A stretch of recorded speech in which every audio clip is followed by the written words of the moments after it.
હિંમતનગરની બેગમ fry હોટલમાં gas સિલિન્ડરમાં blast, ધડાકાભેર bottle ફાટતા 7 લોકો દાઝ્યા। ઇજાગ્રસ્તોને હિંમતનગર સિવિલ હોસ્પિટલમાં ખસેડાયા છે। ઘટનાને પગલે વિસ્તારમાં અફરાતફરીનો માહોલ, પોલીસની ટીમ પણ ઘટના સ્થળે પહોંચી છે।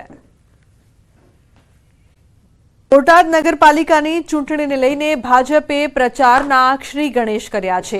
બોટાદ જિલ્લાના પ્રભારી મંત્રી ભાનુબેન બાબરિયાએ ભાજપ ઉમેદવારોને જીતાડવા ઢોલ નગારા સાથે પ્રચારની શરૂઆત કરાવી છે। ભાનુબેને પોતે પણ ડોર ટુ ડોર પ્રચાર કરી ભાજપ ઉમેદવારોને જીતાડવા અપીલ કરી છે। કેબિનેટ મંત્રીની હાજરીમાં પ્રચારની શરૂઆત થતાં કાર્યકરો અને આગેવાનોમાં ઉત્સાહ જોવા મળ્યો અને જીતનો વિશ્વાસ વ્યક્ત કર્યો। બોટાદ પાલિકાની 44માંથી 34 બેઠકો પર ચૂંટણી યોજાશે। 10 બેઠક ચૂંટણી પહેલા જ ભાજપના ફાળે બિનહરીફ જાહેર થઈ ચૂકી છે। આદિવાસી સમાજના લોકો પર અભદ્ર ટિપ્પણી કરનાર યુવક સામે કાર્યવાહી કરવાની માંગ કરાઈ છે। સોશિયલ મીડિયામાં આઈડી બનાવીને આદિવાસી સમાજની બહેન દીકરીઓ પર અભદ્ર ટિપ્પણી કરનાર લોકો સામે કાર્યવાહી માટે માંગ કરાઈ છે। મિસ્ટર વનરાજ ઠાકોર 305 નામની આઈડી પર યુવક વિડીયો બનાવીને આદિવાસી સમાજ પર અભદ્ર ટિપ્પણી કરતો હતો। સમસ્ત આદિવાસી સમાજ પરિવાર દ્વારા કડકમાં કડક સજા અને એટ્રોસિટી દાખલ કરવાની માંગ કરવામાં આવી છે। યુવક કચ્છના રાપર તાલુકાનો હોવાનું સામે આવ્યું છે। આદિવાસી સમાજને ટાંકીને આરકે ઠાકોર નામની ઇન્સ્ટાગ્રામ આઈડી પર આદિવાસી સમાજને મા બેનની અભદ્ર ગાળીઓ અને ટીકા ટિપ્પણી કરવામાં આવી છે। તેથી આ જે આરકે ઠાકોર અને વનરાજ ઠાકોર નામની જે ઇન્સ્ટાગ્રામ આઈડી છે તેના વિડીયો સમગ્ર ઇન્સ્ટાગ્રામ અને સોશિયલ મીડિયા પર ફરી રહ્યા છે અને આ બે વ્યક્તિઓએ સમાજનું અપમાન કર્યું હોવાના કારણે તાત્કાલિક ધોરણે આ લોકોને કડકમાં કડક કાર્યવાહી કરવામાં આવે એવી પ્રશાસનને રજૂઆત કરી છે। તો મહીસાગર લુણાવાડા રખડતા ઢોરનો આતંક અહીં યથાવત। લુણાવાડા નગરપાલિકા સામે જ પશુઓનો અડીંગો જોવા મળ્યો।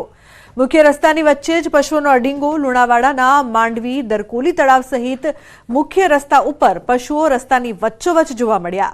લુણાવાડા પાંજરાપોળ પણ બનાવવામાં આવ્યું, પણ જોવા મળ્યું ખાલીખમ। મોટી સંખ્યામાં નગર વિસ્તારમાં પશુઓ જોવા મળ્યા। હાલ પશુઓને ગોધરા પાંજરાપોળ મોકલવામાં આવે છે। લુણાવાડા પાંજરાપોળમાં ખર્ચ વધુ થાય છે। ચાલુ છે જેટલા દિવસના નાઇટ સુધીમાં આપણે 5-6 હજાર જેવા પકડી મૂકીએ છીએ। આપણે મહીસાગર જિલ્લાના મુખ્ય મથક લુણાવાડા નગરપાલિકા દ્વારા પાંજરાપોળ બનાવવામાં આવ્યું છે, પરંતુ અહીંયા ગાયો નથી રાખવામાં આવી। ન્યૂઝ 18 ગુજરાતી દ્વારા રિયાલિટી ચેક કરવામાં આવ્યું છે। હું દ્રશ્યો બતાવી રહ્યો છું કે આ છે પાંજરાપોળ કે જ્યાં BSNL વિસ્તારની અંદર આ પાંજરાપોળ બનાવવામાં આવ્યું છે। અહીંયા ગાયોને રાખવા માટે કરોડોના ખર્ચો કરી અને પાંજરાપોળ બનાવવામાં આવ્યું છે, પરંતુ અહીંયા જોઈ શકો છો કે મોટા ભાઈએ કચરાના અડીંગા જોવા મળી રહ્યા છે। કહી શકાય કે ક્યાંક ને ક્યાંક નગરપાલિકાના જે ચીફ ઓફિસર છે તે જણાવી રહ્યા છે કે અહીંયા પાંજરાપોળ તો બનાવવામાં આવ્યું, પરંતુ અહીંયા ગાયોને રાખવી મોંઘી પડી રહી છે, એટલે અન્ય જગ્યાએ ગોધરા પાંજરાપોળ ખાતે મોકલી આપવામાં આવી રહી છે ગાયોને। પરંતુ વાત કરવામાં આવે તો આજે ન્યૂઝ 18 ગુજરાતી દ્વારા નગરના અનેક વિસ્તારો કહી શકાય, નગરપાલિકામાં આવેલા મુખ્ય બજાર, મુખ્ય રસ્તા, ત્યાં આગળ ગાયોનો મોટો અડીંગો જોવા મળી રહ્યો છે। કહી શકાય કે ક્યાંક ને ક્યાંક જે વાત છે ગાયોના સુરક્ષાની, તેને લઈને સરકાર દ્વારા કરોડો રૂપિયા ખર્ચવામાં આવે છે અને કરોડો રૂપિયા વાપરી ગાયોને યોગ્ય સ્થાન કહી શકાય કે ગૌશાળા બનાવવામાં આવે છે, પરંતુ ગાયોને યોગ્ય જગ્યાએ મૂકવામાં નથી આવી રહી।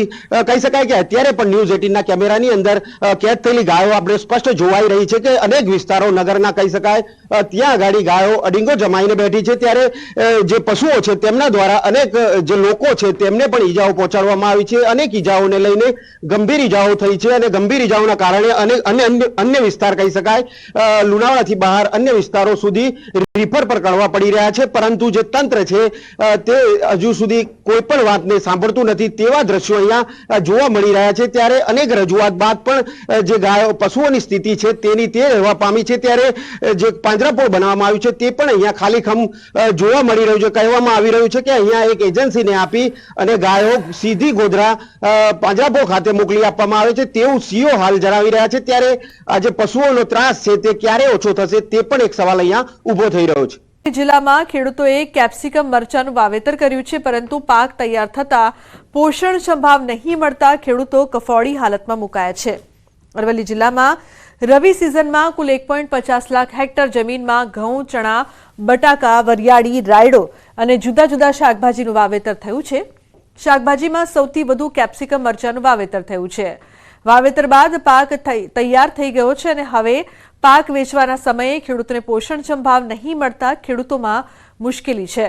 ખાસ કરીને જિલ્લામાં ખેડૂતોએ કેપ્સિકમ મરચા પાછળ 1 વીઘા દીઠ 40,000 થી 50,000 ખર્ચ કર્યો છે. ત્યારે પાક તૈયાર થઈ જતા સારા વળતરની આશા ખેડૂતો રાખી રહ્યા હતા. તેવામાં ભાવ નહીં મળતા ખેડૂતોને હાલ તો નુકસાન સહન કરવાનો વારો આવ્યો છે.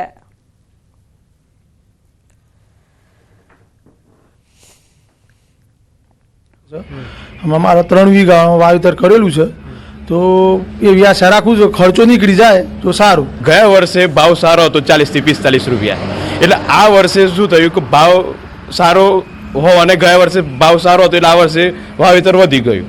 વાવેતર વધવાથી ભાવ બહુ ઓછું થઈ ગયું છે, 10 થી 15 રૂપિયા ભાવ ચાલે છે. લગભગ મેં ખર્ચો વીઘા દીઠ 50,000 રૂપિયા કર્યો છે. હજુ ખર્ચો નીકળ્યો નથી. આશા છે કે મારો ખર્ચો બધો નીકળી જાય. અરવલ્લી જિલ્લામાં ચાલુ વર્ષે કેપ્સિકમ મરચાનું વ્યાપક વાવેતર થયું છે.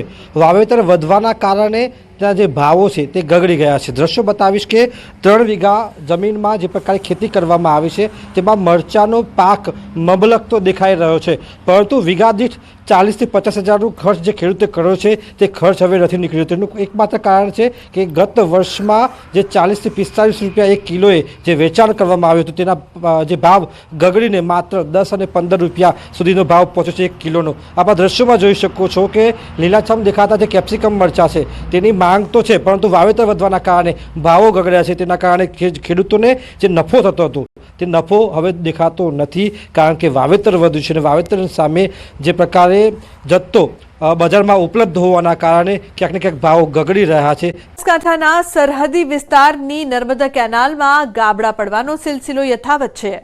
થરાદની ભોરલ માઇનોર કેનાલમાં પડ્યું 10 ફૂટનું ગાબડું. કેનાલમાં 10 ફૂટનું ગાબડું પડતા ખેડૂતના ખેતરમાં વાવેલા જીરાના પાકમાં પાણી ફરી વળ્યું. 3 એકર જીરાના પાકમાં પાણી ફરી વળતા ખેડૂત ઓખાભાઈ પ્રજાપતિને રાતા પાણીએ રોવાનો વારો આવ્યો. હલકી ગુણવત્તાના કારણે વારંવાર પડી રહ્યા છે કેનાલમાં ગાબડા. નિષ્ણાંત અંબાલાલ પટેલની આગાહી. ઠંડી ગરમી અને પવનની ગતિને લઈને આગાહી. ખેડૂતો માટે ખૂબ માઠા સમાચાર. શિયાળુ પાક પર હવે પવનનો ખતરો રહેશે. ઊંચા શિયાળુ પાક ઢળી પડવાની આશંકા છે. ઘઉં, બાજરી, મકાઈ જેવા પાક ઢળી પડવાની આશંકા. તો રાયડા, ધાણા, બાગાયતી પાક ઢળી પડવાની આશંકા. ઘઉં, બાજરી, મકાઈ ઢળી પડે તો દાણા ભરાવવામાં મુશ્કેલી થાય. 2 દિવસ બાદ ફરી વાદળછાયું વાતાવરણ રહી શકે છે. અંબાલાલ પટેલે વ્યક્ત કરી છે આશંકા. આગામી 3 દિવસ ભારે પવન ફૂંકાશે. અરબ સાગરની હલચલના કારણે ફૂંકાઈ શકે છે પવન. તો 15 થી 20 કિલોમીટરની ઝડપે પવન ફૂંકાઈ શકે છે. આંચકાના પવનો ફૂંકાવાની શક્યતા. આંચકાના પવનોના કારણે ખેતીના પાકને થઈ શકે છે નુકસાન. તો દિવેલા, ઘઉં, રાયડાના પાકને નુકસાન થઈ શકે છે. ગુજરાતમાં ઠંડીમાં ઘટાડો થઈ શકે છે. મધ્ય ગુજરાતમાં વધી શકે છે પારો. 10મી ફેબ્રુઆરી બાદ મધ્ય ગુજરાતમાં વધી શકે છે ગરમી. 19 ફેબ્રુઆરીથી ઉનાળાની ગરમી અનુભવાશે. 19 ફેબ્રુઆરીથી 35 ડિગ્રી તાપમાન જઈ શકે છે. તો માર્ચમાં 40 ડિગ્રી પારો જવાની શક્યતા. પશ્ચિમી વિક્ષેપ નબળા આવ્યાનું કારણ. ગયા વર્ષે પણ ફેબ્રુઆરીમાં ગરમી શરૂ થઈ ગઈ હતી. 26 એપ્રિલથી વિધિવત ઉનાળો કહેવાય. તો માર્ચથી જ ઉનાળાની અસર દેખાશે. મે માસમાં 45 ડિગ્રી પારો જવાની શક્યતા. રાજસ્થાનમાં 50 ડિગ્રી પારો જવાની શક્યતા. પવનની ગતિ વધુ રહી છે. તારીખ 6, 7, 8માં પવનની ગતિ રહેશે. 2 દિવસ પવનની ગતિ વધુ રહેવાની શક્યતા રહેશે.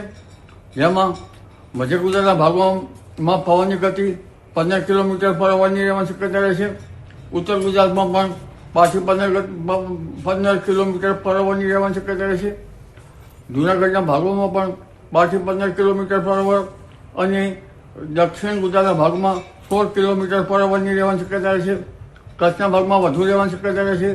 રાજકોટના ભાગોમાં પણ 15 કિલોમીટર પર અવરની શક્યતા રહેશે. જ્યારે આજકાલનો પવન વિન્ડ ગસ્ટ લગભગ મધ્ય ગુજરાતના ભાગોમાં 35 કિલોમીટરની આસપાસ રહેવાની શક્યતા રહેશે. જ્યારે મહત્તમ વરસાદ પ્રમાણ ઉત્તર ગુજરાતના ભાગમાં 32 ડિગ્રી સેલ્સિયસ આસપાસ રહેવાની શક્યતા રહેશે. કોઈ ભાગમાં 33 ડિગ્રી સેલ્સિયસ થઈ શકે છે. જૂનાગઢના ભાગોમાં પણ 32, 33, 34 ડિગ્રી સેલ્સિયસ આસપાસ થવાની શક્યતા રહેશે. દિવેલાના પાકમાં કંઈક અંશે ત્યાંની રજ ઘડી જવાની શક્યતા રહેશે. દિવેલાના પાક સારા છે એટલે તેનું ઉત્પાદન સારું આવે, છતાં કંઈ કશે ઘટાડો થાય, ગરમી પડે તો દિવેલાના પાકમાં જીનેટિક રિવર્ઝન આવે અને ઉત્પાદન ઓછું આવવાની શક્યતા રહી શકે. દેશના ઉત્તરીય પર્વતીય પ્રદેશોમાં તારીખ 8-9 ફેબ્રુઆરીથી એક વિસ્કટ ડિસ્ટર્બન્સ આવી રહ્યું છે, જેના કારણે ઉત્તર ગુજરાતના ભાગોમાં તારીખ 8-9-10માં વાદળો આવવાની શક્યતા રહેશે. મધ્ય ગુજરાતના ભાગોમાં તારીખ 8-9ની આસપાસ વાદળો આવવાની શક્યતા રહેશે.